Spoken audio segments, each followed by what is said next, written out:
نحمده ونصلي على رسوله الكريم اعوذ باللہ من الشیطان الرجیم بسم اللہ الرحمن الرحیم والصلاة والسلام علیک یا سیدی یا رسول اللہ وعلی آلک واصحابک واہل بیتک یا سیدی یا نور اللہ۔ محترم حاضرین، اللہ تعالیٰ نے قرآن مجید فرقان حمید میں ارشاد فرمایا وَأَقِيمُوا الصَّلَاةَ وَآتُوا الزَّكَاةَ وَارْكَعُوا مَعَ الرَّاكِعِينَ، اور نماز قائم کریں اور زکوٰۃ ادا کریں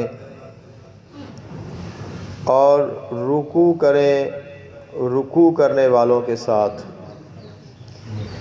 ماہ رمضان المبارک کا بابرکت ماہ مبارک جاری اور ساری ہے، اور الحمدللہ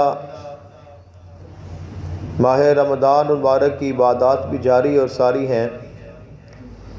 ایک اہم گزارش آپ احباب کی بارگاہ میں عرض کرنی ہے، اور وہ فرمانے ذات خداوندی ہے۔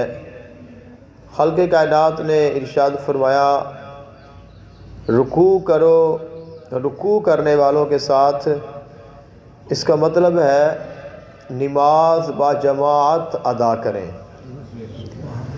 تو نماز با جماعت ادا کرنا اس کی بہت بڑی تاکید ہے اور اس کی بہت بڑی فضیلت ہے۔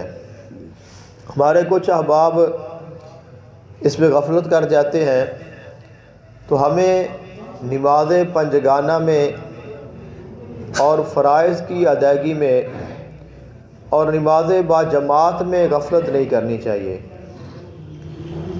تمام عبادات، تمام ذکر و اذکار، تمام نوافل، یہ تمام چیزیں اپنی جگہ پہ بہت مقام رکھتی ہیں، بہت فضیلت رکھتی ہیں، لیکن سب سے اوپر جو مقام ہے وہ فرائض کا ہے۔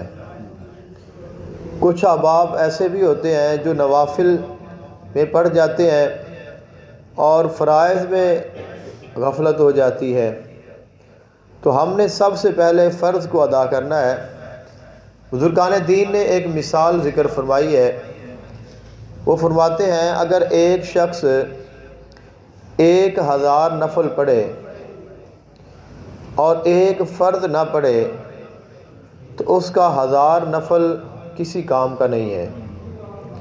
مثال کے طور پہ 2 رکعت صبح کے فجر ہم پہ اللہ تعالیٰ نے فجر کی نماز میں 2 فرض فرمائے ہیں کہ ہم نے 2 رکعت پڑھنی ہے۔ ایک شخص یہ 2 رکعت نہیں پڑھتا اور وہ 1000 نفل ادا کرتا ہے، تو کیا اس کا جو 1000 نفل ہے وہ آج کی فجر کی نماز کی کفایت کر جائے گا؟ کبھی بھی نہیں کرے گا، یہ ویسے ہی کھڑا رہے گا۔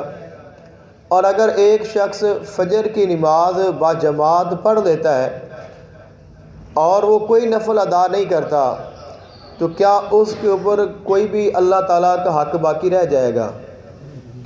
نہیں رہے گا، کہ اللہ تعالیٰ کی طرف سے جو لازم ہے وہ فرض ہے۔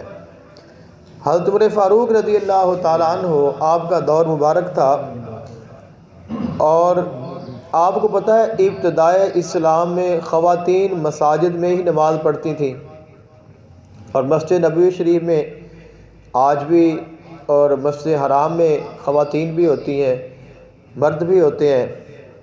مصلحت کے تحت پھر خواتین کو روک دیا گیا، تو آپ نے ایک دن فجر کی نماز پڑھی، جماعت کرائی، اور آپ نے ایک شخص کو دیکھا، نوجوان تھا، وہ نماز میں شامل نہیں تھا۔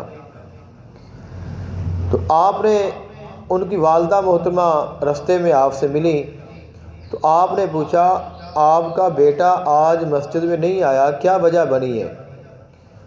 انہوں نے عرض کی حضور وہ ساری رات نفل پڑھتا رہا ہے اور اب وہ تھک گیا ہے تو سو گیا ہے۔ حضرت عمر فاروق رضی اللہ تعالیٰ عنہ نے فرمایا اگر وہ نوجوان رات عشاء کی نماز پڑھ کے سو جاتا اور فجر کی نماز با جماعت ادا کر لیتا تو اس کے تمام نوافل سے یہ افضل تھا۔ تو اس لیے ہماری جو فرض نمازیں ہیں سب سے پہلے ہم نے فرائض کو ادا کرنا ہے، اس کے بعد ہم نے واجبات کو ادا کرنا ہے۔ تو جو شخص فرائض کو ادا کرنے کے بعد، واجبات ادا کرنے کے بعد سنن و مستحبات کی طرف جاتا ہے، وہ تو ایسے ہی ہے جیسے سونے پہ سہاگا ہے، کیونکہ ایک فرض 70 فرض کے برابر ہے۔ آپ ایک فرض ادا کریں تو 70 فرض ادا کرنے کے برابر اللہ تعالیٰ آپ کو اجر و ثواب عطا فرمائے گا۔ اور اگر آپ نفل ایک پڑھتے ہیں تو اللہ تعالیٰ آپ کو ایک فرض ادا کرنے کے برابر ثواب عطا فرمائے گا۔ اور ایک آخری گزارش اسی حوالے سے ہی ہے، چونکہ ماہ رمضان المبارک میں ہم نوافل کا بھی اہتمام کرتے ہیں اور کرنا چاہیے، لیکن ہم میں سے کچھ لوگ ایسے ہوتے ہیں جن کی نمازیں قضا باقی ہوتی ہیں، اکثر کی رہ جاتی ہیں اور ہم نے نہیں پڑھی ہوتی، ان کی قضا بھی نہیں دی ہوتی۔ تو اگر ماہ رمضان میں آپ نوافل کی جگہ پہ اپنی جو آپ کی قضا نمازیں ہیں ان کی ادائیگی کر لیں تو آپ کا قرض بھی ادا ہو جائے گا، آپ کا فرض بھی ادا ہو جائے گا، اور آپ کو ایک کے بدلے میں 70 کا ثواب بھی مل جائے گا۔ تو یہ بہترین موقع ہے۔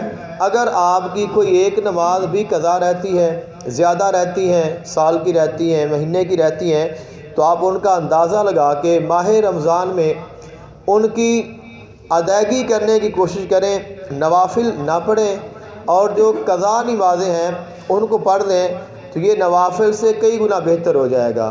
اور اس کے ساتھ پھر یہ بھی ہو جائے گا کہ ہم اپنی جو ادائیگی ہے وہ بھی کر لیں گے اور ہمیں اس کا پورا فائدہ بھی مل جائے گا اور اللہ بھی ہم سے راضی ہو جائے گا۔ دعا ہے اللہ تعالیٰ ملک کی توفیق عطا فرمائے۔ افضل ذکر لا الہ